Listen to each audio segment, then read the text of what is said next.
My sme rok 2009 robili veľmi konzervatívny rozpočet a my sme predpokladali, že tie turbulencie budú veľké a nakoniec aj boli. Keď vlastne teraz sa bude blížiť k vyhodnoteniu rozpočtu 2009, čo bude asi v marci, vo februári, v marci, ale už teraz my máme určité čiastkočné výsledky, tak vidíme, že sme urobili tie kroky veľmi dobre, aj tie opatrenia boli ako efektívne. Osobne si myslím, že rok 2010 bude ešte horší.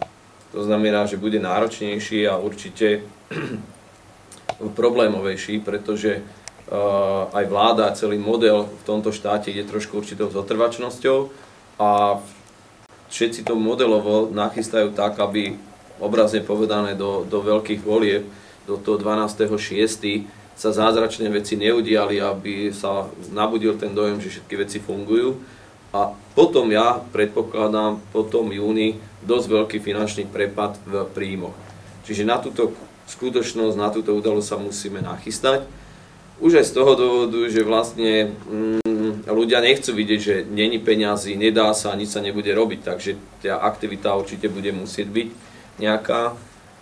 A my pre rok 2010, s čím nie som spokojný a čo tam nemáme vykryté, my sme ešte neschvaľovali kapitálové výdavky.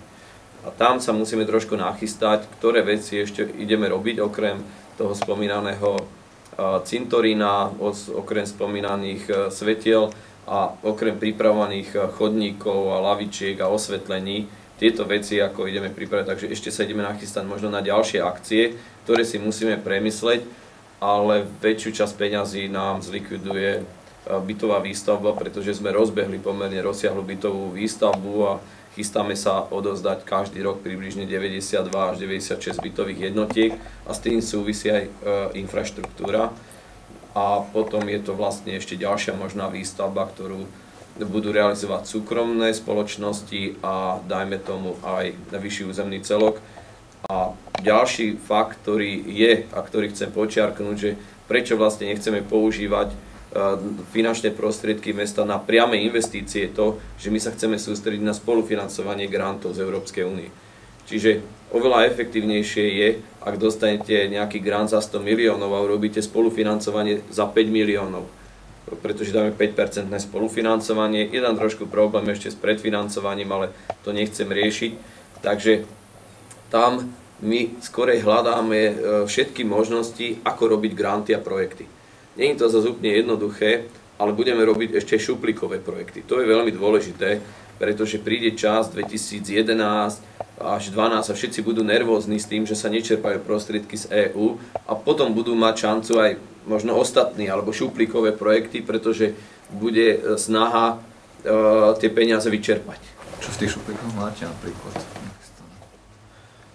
No, tak budú, ale aj sú šuplíkové projekty, ktoré sa vlastne pripravujú, ktoré súvisia aj s cestovným ruchom, s ihriskami, športoviskami, s revitalizáciou